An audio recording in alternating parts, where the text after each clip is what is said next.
E, Ariel, sobre a Santa Missa, cara. Santa Missa é uma coisa que levanta muita conversa, né? Em muito... Sim, muito. Tanto num debate, quanto em outras religiões, quanto dentro da nossa própria igreja, né? A gente vai ali numa paróquia, a Santa Missa é de um jeito. Eu vou em outra paróquia, outra Santa Missa é de um jeito. Eu vou ali, tem gente que se ajoelha, tem gente que fica em pé.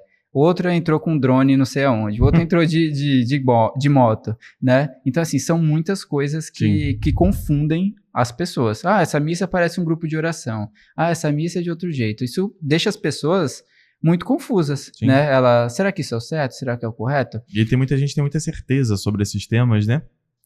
Se apressa, às vezes, em aceitar alguma coisa que ouviu em algum vídeo e pronto.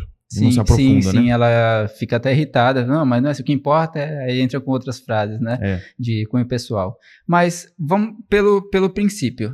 Santa Missa.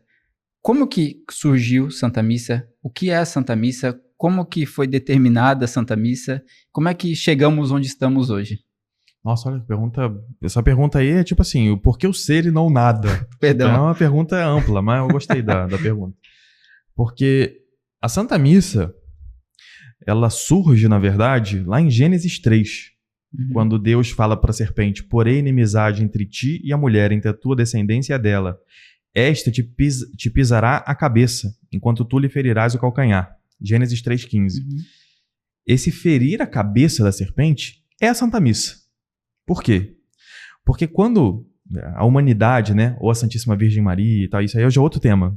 Sim. Mas pisa na cabeça da serpente, a descendência da mulher pisa a cabeça da serpente graças ao sacrifício de Cristo no Calvário. Naquele momento ali, Deus já pensou uma forma de reparar pela ofensa que o homem tinha feito a ele quando desconfiou de Deus e comeu do fruto do conhecimento do bem e do mal. Quando você faz uma ofensa com vamos dizer que na rua aqui, uma pessoa no trânsito, uma pessoa me xinga lá, filho da mãe e tal, aí você buzina de volta e tal. Isso não é uma ofensa assim muito carregada, né? Tipo, você pode só no próximo sinal abrir e falar, pô, desculpa aí e tal, acabou, tudo certo, né? Agora vamos dizer que seja sua mãe saindo da garagem. Aí na hora que ela tá saindo, você fala, ô, filho da mãe, sei lá o quê. Não dá pra ser só, tá bom, tchau, mãe, agora... Não, você tem que, pra reparar essa ofensa que você fez, precisa ser uma coisa mais profunda, né? Porque a sua mãe, ela tem mais dignidade com você, nesse caso relacional, né? Tem outras também que não são nem só pela sua relação, mas, por exemplo, se for um presidente tal, que tá vindo aqui na sua casa, tal, se for um doido lá, bate na sua porta, você fala, sai daqui, seu maluco, eu não vou deixar você entrar, é uma coisa. Outra coisa é o presidente vem aqui e tal, né, que é o... Falar do presidente é meio complicado, né, mas, sei lá, o Papa... Uma autoridade, bate assim na sua porta em casa, né? Porque eu comecei a pensar quem era o presidente. Eu acho que não dá pra reparar, não. Se o Papa bate na sua porta, você fala, sai daqui, seu maluco, você não pode fazer isso, por causa da dignidade do Papa, né? Então, quando a ofensa de Adão e Eva a Deus foi uma ofensa infinita, porque é uma ofensa a uma pessoa que é eterna, que é Deus. Então, Deus já pensou como perdoar o ser humano. Ele pensou, o homem vai conseguir me oferecer uma coisa que tem valor por si só. Ele vai realmente conseguir ter capacidade, não só de eu dizer que esqueci o pecado. Esqueci seu pecado, fica tranquilo. Não, o homem vai conseguir realmente reparar o pecado dele. Ele vai conseguir vir aqui e, de igual para igual, pedir perdão. E me dar uma coisa que é valiosa. E o que é essa coisa? Jesus Cristo no Calvário. Jesus Cristo, homem, oferece o próprio Deus a Deus, que é a única coisa que poderia reparar. E o sacrifício do Calvário, Jesus Cristo na cruz, tem um momento no final lá da crucifixão que as pessoas esquecem às vezes, que é quando vem um soldado e perfura o lado do Senhor. E aí sai sangue e água. A igreja sempre entendeu que esse sangue e água são os sacramentos da igreja. São Longuinho? O quê? São Longuinho? São Longino, né? Sim. Quer dizer lança em latim, né? Longinos. Então ele ficou chamado desse jeito por causa da lança mesmo que ele usou, né? Então, quando ele perfura ali, né, dizem até que ele era cego e passou a enxergar. A tradição diz isso. E assim, nada na Bíblia está à toa. Não existe um versículo na Bíblia que é encheção de linguiça. Não tem isso. Sim, é verdade. Tudo ali Deus pensou. Não tem, tudo que está ali Deus quis e não tem nada que ele não queria na Bíblia. Então, esse fato dele perfurar o lado e sair sangue e água significa uma série de coisas, como sempre. Tudo na Bíblia tem uma série de profundidades e significados. Mas um significado especial que a igreja sempre entendeu é que do lado de Cristo sai os sacramentos da igreja, os 7 sacramentos. O sangue e a água. Ali você tem o corpo de Cristo, o sangue de Cristo, a água do batismo saindo do lado dele, né? O casamento de Cristo se entregando à igreja, o matrimônio, né? A ordem, que é aquele que se entrega completamente pela salvação da igreja, são os sacerdotes, né? A unção dos enfermos, São Longino, ele é curado na hora, quando cai ali no olho dele, tudo está saindo de Cristo ali na cruz naquela hora. De uma só vez. De uma só vez. E todo o poder do sacramento é do sacrifício de Cristo na cruz, né? E o sacramento, por antonomasia, porque os outros sacramentos em geral são um sinal visível de uma graça, né, eficaz que está acontecendo ali com você, que você não consegue ver. Sim. É um sinal da graça. Agora, na Eucaristia, você recebe o próprio autor da graça. Então, ela é um sacramento especial, a Eucaristia, né? É um sacramento ali que resume os demais sacramentos. É o que mais está contextualmente ligado ao sacrifício de Cristo no Calvário. Então a missa ela surge lá naquela promessa em Gênesis 3. E ela se concretiza, o evento da Santa Missa no tempo e no espaço se concretiza, né, acontece no momento da morte de Cristo na cruz. Só que ela já foi antecipada antes. Nessa promessa de Gênesis 3, em cada um dos sacrifícios que os israelitas ofereceram para Deus e que Deus aceitou, especialmente o sacrifício de Abel, né? Quando Abraão vai lá e oferece o seu filho Isaac. Desculpa, eu falei de Abel, né? Na verdade é o sacrifício de Abraão. Então quando Abraão oferece Isaac ali para Deus, o seu filho primogênito, oferece para Deus em aliança, na lógica do mundo antigo, assim, quando você fazia uma aliança com alguém, uma aliança de sangue como essa, né? Ele ofereceu o próprio filho, o outro lado passa a ter o dever de fazer a mesma coisa por você. Que bonito. Então Deus tinha o dever de entregar o próprio filho a Abraão dentro da ótica da aliança. Deus ele se deixa amarrar pela ótica jurídica mesmo, né? Ele entra na nossa história e se deixa amarrar por isso. O sacrifício da Páscoa que aparece no Êxodo é prefiguração do sacrifício de Cristo. Lá aparece escrito que Moisés ele subiu a montanha, o povo não viu o que ele enxergou, e ele viu o altar de Deus no céu. E Deus falou: copia tudo que você está vendo aqui para você fazer igual aí para você fazer igual no rito do judaísmo, né? No rito dos israelitas. E Moisés copia o que ele viu. O que ele viu foi o sacrifício do cordeiro. Então ele faz uma espécie de imagem do que vai acontecer no sacrifício do Calvário. Isso de matar os animais, de ter que comungar a carne, né? Você precisa comer a carne do cordeiro para passar o sacrifício para ela, né? Para passar os seus pecados para ela. Tudo isso é uma prefiguração do que aconteceria na Santa Missa em Cristo. E, de fato, na última ceia, que era uma ceia pascal, Nosso Senhor Jesus Cristo faz todos os ritos pascais ali dos judeus, só que ele não toma o último cálice da ceia. Os judeus tomam 4 cálices durante a ceia pascal. É parte da liturgia deles. Jesus não toma o último, e ele, quando vai entregar o pão e o vinho, o terceiro cálice, ele entrega o pão e o vinho, ele diz que esse é o seu corpo e esse é o seu sangue que seria entregue por eles. Então, em vez de ter um sacrifício de cordeiro, Jesus Cristo oferece a sua própria carne. Em geral, o israelita comia a carne do cordeiro imolado, né? Então, Jesus oferece a própria carne para eles, porque ele seria o cordeiro imolado. Ali já é uma missa acontecendo, antes da sexta-feira, é uma antecipação da missa. E aí, na sexta-feira, ele é morto na cruz.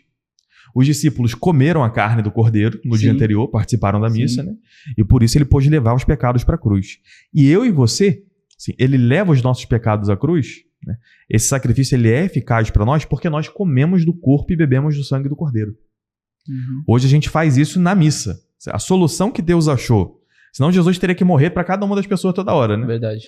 Então a solução que Deus achou. Claro, né? Deus é o autor de todas as coisas, estou aqui simplificando. Mas a solução que ele achou para que todo mundo participasse do sacrifício de Jesus Cristo foi fazer com que a carne de Cristo chegasse a cada um dos tempos, em cada um dos lugares do mundo. Que ela rompesse o espaço e o tempo. E como que ela rompe o espaço e o tempo? Isso aqui não sou eu que estou inventando. Você pode pegar a Eclésia de Eucaristia de São João Paulo II, ele fala isso. Ele fala que que a Eucaristia quebra o cosmos, né? Ela chega até nós, assim, ela faz com que o sacrifício do Calvário chegue até nós hoje aqui. Quando a gente come o corpo e o sangue de Cristo na missa, e comer o corpo e o sangue basta ser uma espécie, né? Se só beber do vinho, você está comendo o corpo também. Isso é uma grande dúvida que as pessoas têm. Se você só come do pão, você está comungando o corpo, sangue, alma e divindade de Cristo. Sim. Então, nesse momento, você se conecta com o sacrifício de Cristo no Calvário. Assim como os discípulos se conectaram antes dele acontecer, na Quinta-feira Santa. Então, a Santa Missa é isso. Quando ela surgiu? Em Gênesis 3 ela surge. E ela se concretiza ao longo do espaço e do tempo, conforme as pessoas se alimentam no corpo de Cristo e se conectam com o sacrifício do Calvário, que aconteceu de uma vez por todas, em um dia específico, em um local específico. Essa é a Santa Missa. Você falando tudo muito bonito, né? Quando a gente vai conversando sobre isso, a gente vai entendendo a grandiosidade que é, né? Eu lembrei do milagre de Buenos Aires, do qual o Papa Francisco, que era ainda bispo lá de Buenos Aires, ele... É incrível aquele milagre, né? Do corpo de Cristo se tornar mesmo e ir para estudos e verem que era um homem sofrendo grandes traumas corporais tipo ali. Sangue. Cara, eu fico... Como que isso é uma prova física? Isso aconteceu, é uma prova física mesmo. Como ainda assim, alguns ainda não acreditam, cara. Mas isso aí tá dentro do evangelho, né?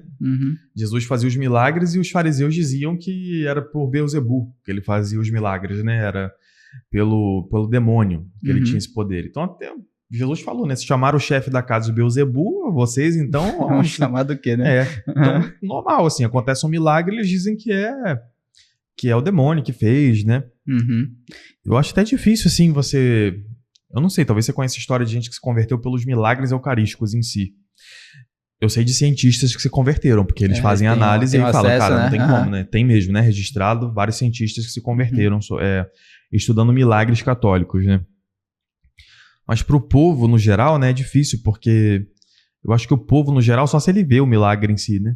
E ainda se ele ouve falar, acho que é mais difícil de você convencer, né? E olha lá, que acho que às vezes nem vendo, né? Depende da pessoa, depende da condição da pessoa de vida ali, como ela tá, se ela tá aberta, se não tá também, depende de muita coisa, né?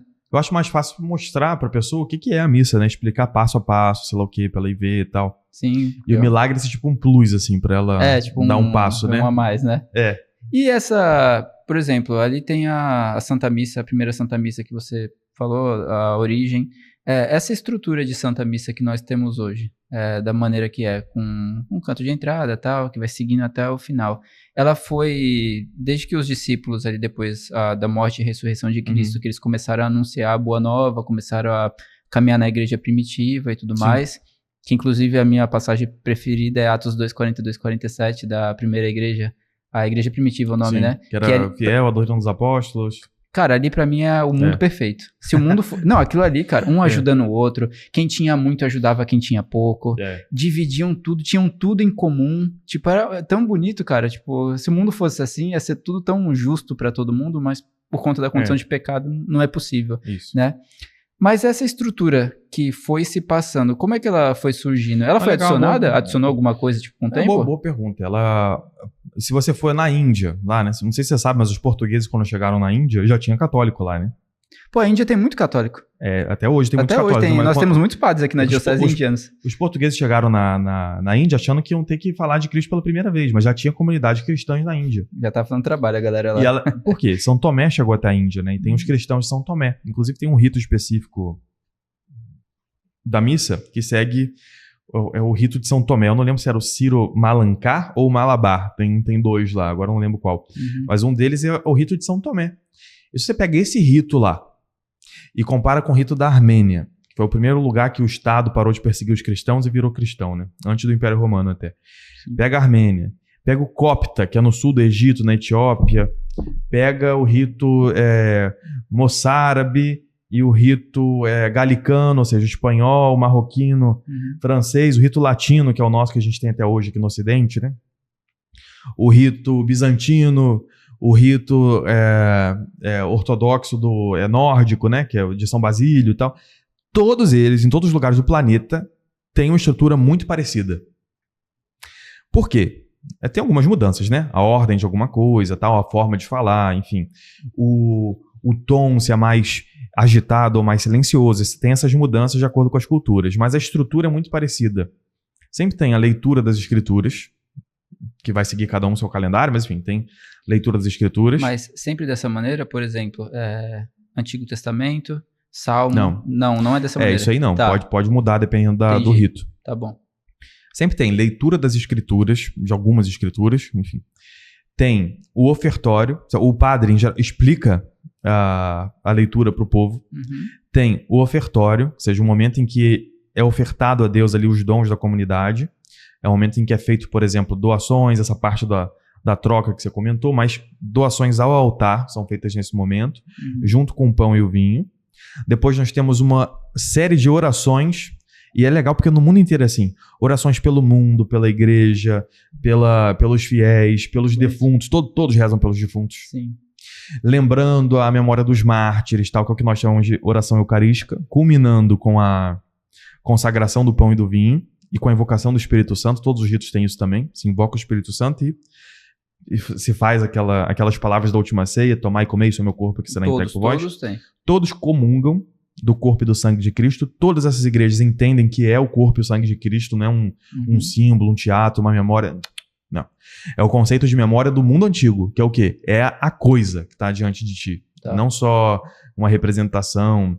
O problema dessa palavra memória e representação é que elas mudaram de significado ao longo do tempo. No passado, representação seria outra vez, apresentar, colocar na sua frente. Tá. Outra vez está aí na sua frente. Hoje não, representar não é, representa. Tal, né? Hoje mudou. Entendi. Hoje é quase sinônimo de não é, só é parecido. Né? Isso, então, mas no passado não, era sinônimo de ser. Né? Era de trazer para você uma coisa que estava longe de você, seja no tempo ou no espaço. Né? Todos têm esse momento da comunhão, e isso mostra, né, essa estrutura semelhante entre todas elas, que todas elas têm a mesma origem. Né? Todas ou cada um foi inventando um negócio e ficou igual. Não pode ser. Então, assim, todas têm a mesma origem. E essa mesma origem tem dois aspectos. Primeiro, muitas coisas que nós fazemos já era prefigurada e já existia na ceia dos judeus. Por exemplo, tem uma coisa super interessante na ceia dos judeus, pouca gente sabe. Até hoje eles têm isso na ceia deles, né? Seja igual à época de Cristo ou tenha mudado, até hoje eles têm isso. Que eles têm na ceia um envelopezinho em que eles colocam 3 matzot. Matzot são os pães ázimos, né? Que é igual a nossa hóstia. É até engraçado quando tem protestante que fala, né? Vocês comem essa bolachinha em vez de comer pão. Assim, isso é de uma ignorância. Porque o nosso pão ázimo, a nossa hóstia, é igual ao dos judeus. Idêntica. É um pão fininho, assim, a diferença é que a deles é mais queimadinha, parece um creme crack, assim, mas é a mesma coisa, é fininha e tal, pequena, né? Eles botam 3 dentro desse saquinho, que chama afikoman, um envelopezinho. E o que eles fazem? Eles pegam um pão do meio, que é um pão quadradão, assim. Então eles pegam do meio e partem no meio esse pão. E eles pegam uma dessas partes e o pai esconde em alguma parte da casa. E aí eles continuam a cerimônia. Quando chega no final, as crianças têm que procurar esse outro pedaço de pão. Quando elas acham, elas entregam para o pai e o pai parte e dá para a família comer. Um a um. Igual uma fila de comunhão o negócio. Sim. Então, o que é isso aí? Os próprios judeus, eles têm 3 opiniões diferentes do que isso pode significar. Uns dizem que é a classe dos levitas, dos filhos de Arão, do sei lá o que e tal. Outros dizem que Abraão, Isaac e Jacó, que Isaac foi partido ao meio. O fato é que eles têm várias interpretações, porque não tem uma coisa oficial. Aquilo ali é um sinal de uma coisa que ia acontecer. E nós cristãos sabemos muito bem o que é aquilo ali. É o quê? O filho, que foi partido, né? Foi perfurado na cruz, né? Foi partido ao meio. E nessa hora se esconde a divindade de Cristo. Você não consegue ver a divindade. Como diz São Tomás, na cruz estava oculta a divindade. Você não consegue ver mais. Verdade. E depois os discípulos saem correndo, as crianças saem correndo, porque as crianças são os estudantes, são os discípulos. Igual os discípulos do sábado para o domingo, né, no domingo, correram para poder ver o sepulcro, procurando Jesus Cristo, procurando a divindade daquele homem que eles conheciam. E quando eles encontram a Jesus Cristo, eles partilham dessa alegria pascal de Cristo. Olha só que coisa legal, né? E os judeus, eles debatem entre si o que pode significar isso, mas nós sabemos o que é, que a gente tem a profecia concretizada, né? Sim. Então, uma boa parte da missa é igual no mundo todo, porque todos os ritos, né, eles seguiram de algum modo a ceia pascal dos judeus, porque é uma ceia pascal a missa. A diferença é que no nosso, Cristo é o Cordeiro e se põe presente na Eucaristia. Além disso, os apóstolos conviveram muito tempo também entre si, né? Sim. Eles viajavam e conviviam e tal. Então, nesse momento, foi se concretizando o modelo da Santa Missa. A gente tem até um vestígio disso em 1 Coríntios 10, que São Paulo começa a falar assim, gente, ó, não é mais agora para comer durante a missa. Por quê? A missa seguia o modelo dos judeus, em que você fazia um jantar, e aí o padre devia pegar, né? O presbítero, né? Como era chamado na época, ou o bispo. No início era o bispo que celebrava a missa, depois é que passou o padre também a fazer a celebração, né?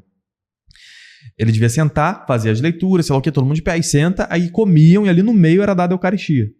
Começava isso. Então São Paulo fala, não. Cada um come em casa, porque tava dando muita confusão, cada um trazia uma comida, aquelas brigas de, igual tem quando tem festa na paróquia, pô, trouxe um Dolly e quer beber Coca-Cola, pô. Aí começava aquela briga, no fim cada um tava trazendo a própria merenda. Tem muita gente assim. Aí São Paulo falou, então ninguém vai trazer merenda nenhuma não, come em casa, e aí lá na missa vai ser só o momento da oração. Ele já fala esse 1 Coríntios 10. Já organizou a casa. Ele até fala assim, ó, quantas demais coisas eu vou ordenar quando eu estiver aí entre vocês? Ele diz isso, que é uma passagem que eu adoro na Bíblia, porque, a Bíblia não fala tudo? Então como é que São Paulo vai ordenar uma coisa que não tá na Bíblia? Tá escrito lá. Eu vou ordenar uma coisa que... Porque o que ele falou depois não sei se ficou não tá registrado. Não tá, né? Só falou que ele ia, mas então, ele não falou quem fala pra gente o que São Paulo registrou é Santo Agostinho, 5 séculos depois. Ele diz, interpretando a carta aos Coríntios, ele fala, é de comum acordo entre os padres da igreja, na tradição, de que isso que São Paulo diz que vai explicar quando estiver lá é o jejum eucarístico antes da ceia. Ou seja, ele não ia dizer só para eles não comerem. É que faz todo sentido, mas né? vai fazer jejum antes. Se ele pedir para não levar comida e comer em casa, isso. É porque não era para estar se alimentando antes de fazer a comunhão, né? Se é isso ou não, o fato é que só essa passagem já prova que os apóstolos estavam já montando um modelo de missa, um rito, né? Verdade. E estavam discernindo o que deveria continuar, que era da ceia dos judeus, e o que deveria mudar. O que era essencial, o que era mutável, né? Eles foram fazendo isso. E o que acontece, então, é que nesses primeiros séculos se concretiza já alguns modelos de missa. Em Alexandria, em Antioquia, em Jerusalém e em Roma. Então tem esses 4 modelos de missa que vão ali se concretizando, que deram origem aos ritos que a gente tem hoje. Todos vêm desses 4, assim, mais ou menos. Jerusalém se perdeu um pouco, porque depois a comunidade... enfim, outro tema. Mas Alexandria, Antioquia e Roma continuaram influenciando os ritos. Até que lá para o século IV, antes era um negócio meio solto. Ao que parece, né? Os liturgistas dizem isso, né? Que era uma coisa meio solta. Você sabia exatamente qual era a ordem da missa, só que cada bispo fazia de um jeito. Por exemplo, a hora da oração. Oração do dia. Aí ele fazia uma oração. Aí depois, na hora agora de louvar a Deus. Então, vamos fazer uma oração, sei lá o quê, Santo, Senhor dos Exércitos, sei lá o quê e tal. Alterações. Então, mas tinha alterações ali, né? Não tinha orações assim fixas. E aí o que acontecia? Os outros bispos, quando iam na outra cidade, ouviam a missa, falavam, vou pegar essa oração, gostei dessa oração, vou falar assim também. E aí começou a se concretizar alguns clusters, assim, alguns núcleos de liturgia, né? E um ia contando pro outro, você viu que estão falando assim? Vou falar desse jeito também. Você tá vendo que eles estão fazendo essas... Que lá em Alexandria, é que Alexandria, Antioquia e Roma eram comunidades que foram fundadas por São Pedro, né? Alexandria não foi São Pedro, mas foi São Marcos, que era discípulo, secretário de São Pedro, né? Que foi quem escreveu o Evangelho de São Marcos, na verdade um Evangelho de São Pedro, vamos dizer assim, porque é Pedro pregando em Roma e Marcos anotando. Isso aí a gente tem muitos registros, sabe que é isso mesmo, né? E é razoável que seja isso mesmo. Foi Marcos que escreveu ouvindo São Pedro falar. Então essas comunidades, elas tinham peso, porque São Pedro fundou essas comunidades, sabe? A autoridade petrina nessas comunidades. Então, as outras igrejas em volta ficavam meio assim, né, mano? Vamos ver o que estão fazendo ali. Igual você falou que tem a São Paulo aqui e a Nossa Senhora do Brasil. É verdade. Eu só queria saber como é que estão rezando lá. Eu também quero, vamos ver, que lá o negócio certo. Tá dando certo, né? Olha só que tá dando certo, né? Nessas outras, né? Alexandria, Antioquia e Roma, São Pedro é o que tá por trás do negócio, né? Ou seja, pode ir porque é a pedra da igreja, é infalível o negócio. Sim. Então tem um monte de gente que daria chilique se ouvisse isso, mas acho que esse podcast nem vai chegar neles, né? Porque é mais pra gente, católico, né? Missa e tal. Acho que... Tinha gente dando 1000 chiliques, mas daria pra debater isso horas também, mostrando que é isso mesmo, que é São Pedro. E aí eles começam, então, a pegar assim, um rito do outro. Só vai mudar essa situação lá no século IV, em Constantinopla, porque aparece um bispo muito santo, chamado São João Crisóstomo, que ele faz uma espécie de pequena reforma litúrgica, vamos dizer assim. Ele organiza a missa, né? Em Constantinopla. E aí, isso acaba engolindo um pouco os outros ritos que tinha na região. Então ele pega um pouco do rito do rito antioqueno, e ele começa então a influenciar toda a região, até o alexandrino. E todo mundo começa a imitar o rito de São João Crisóstomo. E nesse mesmo momento, no Ocidente, está acontecendo uma coisa parecida, que é o quê? Existia já um rito mais concretizado, que era o rito galicano, que estava na França, no norte da Espanha, que ele tinha muita influência do Oriente, eram por mil motivos, enfim, mas eles eram mais orientais, assim, no rito, né? E no norte da África, que era o lugar mais latino-romano que tinha, hoje não é, né? Hoje é Moçambique, é Marrocos, Líbia, né? É um lugar mais árabe, né? Mas naquela época era um lugar romano, bem romanozão mesmo, né? Bem latino. Eles falavam latim lá, o resto do império falava grego, lá falava latim. Tá? Eles desenvolveram um rito moçárabe. O cluster deles, né? O grupo deles virou o moçárabe, o nosso lá virou... No norte tinha o galicano e tinha o romano especificamente, que era em Roma. No século IV, a coisa foi começando a se concretizar em volta do rito romano, com influências do rito moçárabe, que é esse do norte da África, e com influência do galicano. E sabe como se concretizou no Ocidente? Uma coisa legal. Os dias festivos continuaram muito parecidos com o rito galicano, que é um rito oriental, mais exuberante. E o rito do dia a dia ficou mais romano seco. Você pega, por exemplo, o rito da Páscoa, né? Do tríduo pascal. É diferente do dia a dia da gente, né? Com certeza. E tem mais cânticos e sequência e sei lá o que e tal. As festas tinham essa sequência, né? Antes do Aleluia. Tal. Hoje tem menos, né? Mas antes, até a última reforma litúrgica, tinha mais. Então é um momento assim de... Você vê que é um rito mais exuberante. Muito, né? Mais. Por quê? Porque o Natal tem um pouco disso, nossa missa de Natal. Sim, sim. A Páscoa, né? O Corpus Christi, enfim, também, a gente pegou várias festas. As festas importantes continuaram com mais influência oriental, sim, que é mais exuberante. As do dia a dia foram mais regradinha, que é o rito tridentino, que a gente conhece, né? Então a coisa ficou assim por muitos séculos. No século VI, pela primeira vez, a gente tem o rito romano, né? O rito do Ocidente. O rito o Melquita, né? O bizantino. O bizantino, ele foi concretizado lá no século IV. Então o nosso, no século VI, a gente já vê pela primeira vez escrito igual a missa tridentina, com poucas mudanças, né? Bem enraizado ali. E você vê que é um rito que provavelmente chega até São Pedro, porque foi assim que a coisa foi concretizando, né? Pedro e Paulo. O rito romano, Pedro e Paulo estavam ali em Roma, né? Sim. E como eu comentei, o que aconteceu foi que os outros bispos foram se aproximando do rito que tinha na capital. Então São Gregório, no século VI, escreve, né? O missal direitinho, a oração eucarística 1, que a gente tem até hoje, e deixa a coisa mais concreta no Ocidente. Essa é a primeira vez que tem a missa escrita? Não, como eu comentei, tem o próprio São João Crisóstomo antes. São Justino, no século II, em Roma, também escreve como é a missa, e aí você pega a estrutura da missa, igual a que tem hoje. Até o Abraço da Paz tem lá, o Paz de Cristo. Sim. Então, assim, um negócio assim, sensacional, contando exatamente a entrada, é igual você falou, a entrada, sei lá o quê, e aí nós lemos os escritos do Antigo Testamento e as memórias dos apóstolos. Naquela época ainda não estava concretizado recente, os 4 evangelhos. Século II, início, 100 anos depois de Cristo. Então ele fala que era as memórias dos apóstolos, a gente lê, depois é explicado para o povo o significado dessas coisas. Aí oferecemos o que nós temos a Deus e oferecemos também o pão e o vinho.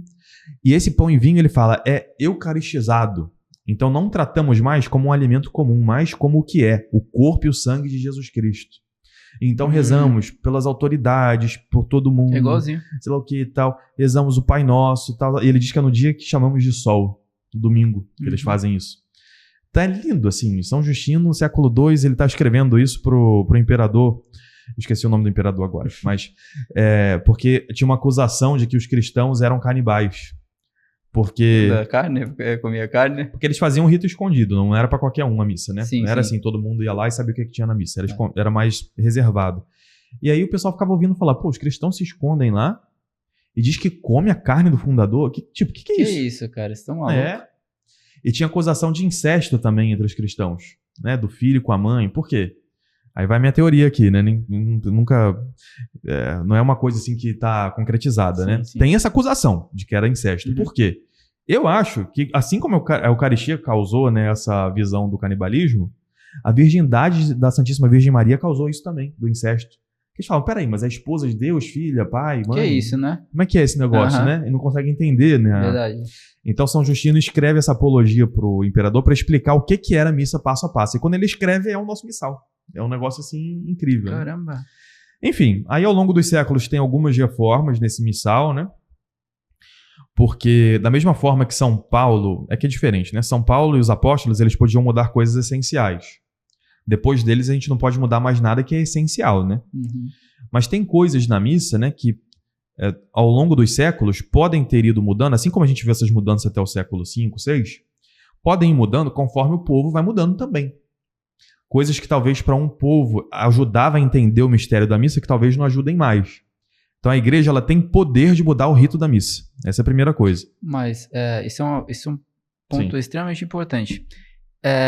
Essa questão cultural, por localidade, por região, que transforma a missa de uma maneira diferente a ser celebrada. Mesmo tendo o mesmo rito em vários países diferentes, cada país tem sua particularidade. Sim. Né? A que ponto isso é, vamos dizer assim, saudável? Porque, por exemplo, eu já vi santas missas na África que são bem festivas, são bem alegres, assim. Eles são. Acho que Moçambique, talvez. Aí eu tenho, né? E outras na Europa, os europeus são mais na deles, são mais, né? Não tem tanto, não expressam tanto sentimento, entendo, né? A que ponto isso se boa torna pergunta. legal? Assim, todos nós, católicos, fomos introduzidos na árvore de Israel, de São Paulo, na Carta aos Romanos. De alguma forma, a gente foi introduzido na cultura judaica. Uhum. Então, na cultura judaica, o que era o básico de uma refeição? Pão, vinho e azeite. É o que era básico. Né? Pão, vinho e azeite. Que são coisas que nós usamos até hoje nos sacramentos. Pão e vinho na missa, azeite na crisma, né? No batismo, enfim. Sim, não são dos enfermos e tal. Né? Então, se a missa, se o evangelho chegou na China, não é para trocar o pão por arroz, né? E o vinho por sei lá o que. Eu não sei o que eles bebem na China. Sei lá, o saquê. É pro saquê, sei lá. Não é pra trocar, né? Quando chega na América, não é pra trocar pão por mandioca. Porque a base dessa cultura é mandioca. Então vamos trocar o pão por mandioca. Não. Nós fomos introduzidos na família de Abraão, Isaac e Jacó. Quando você casa, você tá pra casar agora, inclusive, né? Vou casar agora. Então, oficialmente, você faz parte da outra família também. Você vai pegar um monte de... vai pegar um monte de mania. Senhor da glória. Vai pegar a cultura, vai se misturar. Você não tem como. E eles com a minha. E eles com a sua, exatamente. Então, ótimo comentário que você fez. Então, quando nós entramos na igreja, nós entramos de alguma forma na cultura de Jesus Cristo. Jesus Cristo faz parte de uma cultura específica, que era o judaísmo do século I. Olha lá, hein, que também não é o judaísmo do século XVIII aí, sei lá o quê, que o pessoal tenta imitar às vezes aí os crentes. Não, tô falando do judaísmo do século I. Então a gente entra na família de Abraão, Isaac e Jacó. Tá. Então tem coisas que, independente da cultura, tem que se manter iguais. Tem outras que não, que podem realmente ser mutáveis. Por exemplo, o tom de uma homilia. Isso é importante. O tom de uma homilia vai mudar muito, dependendo do nível intelectual das pessoas que estão assistindo. E de quem está celebrando. Eu digo que quem está celebrando tem que se adaptar a quem está vendo. Nesse sentido que eu estou dizendo. Entendi. Ele precisa, né? O padre... Eu estou falando, talvez uma conferência de bispo, vamos dizer assim. Tá bom. Eles têm que pensar no público que vai ouvir a homilia.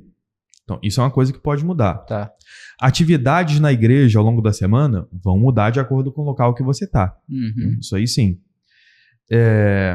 Agora, a missa em si, ela é um momento litúrgico de se conectar, né, de tornar presente o Calvário.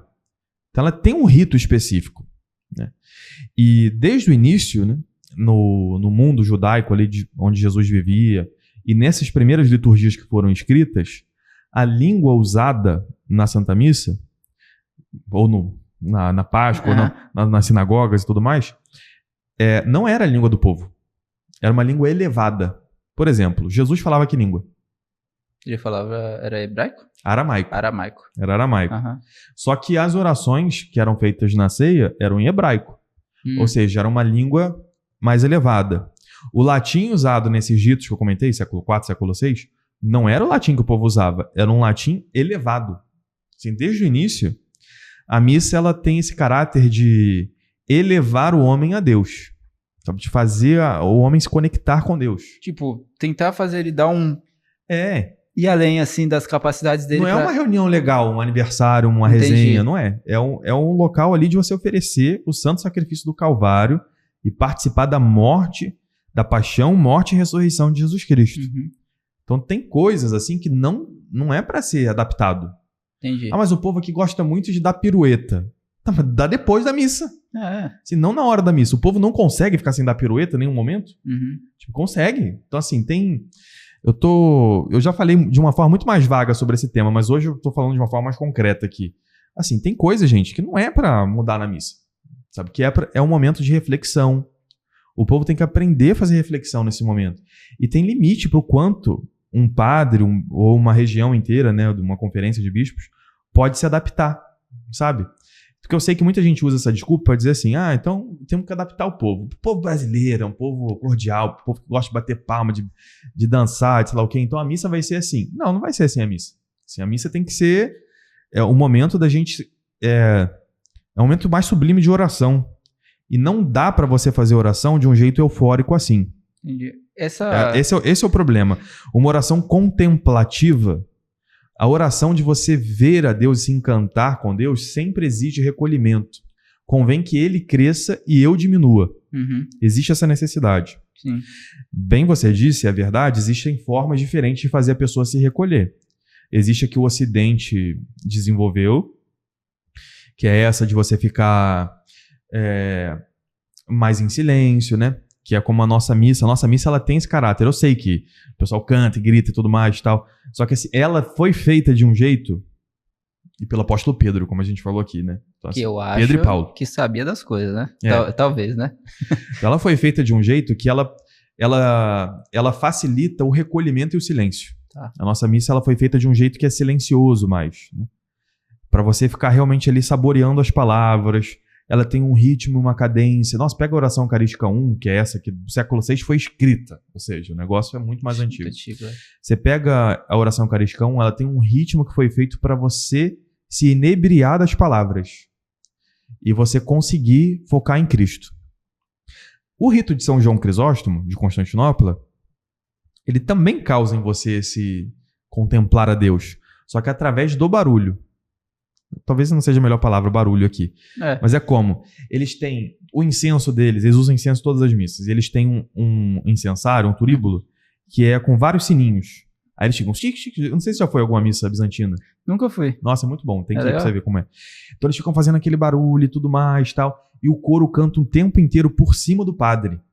O padre vai falando, Senhor, tem misericórdia de nós, que lá o que...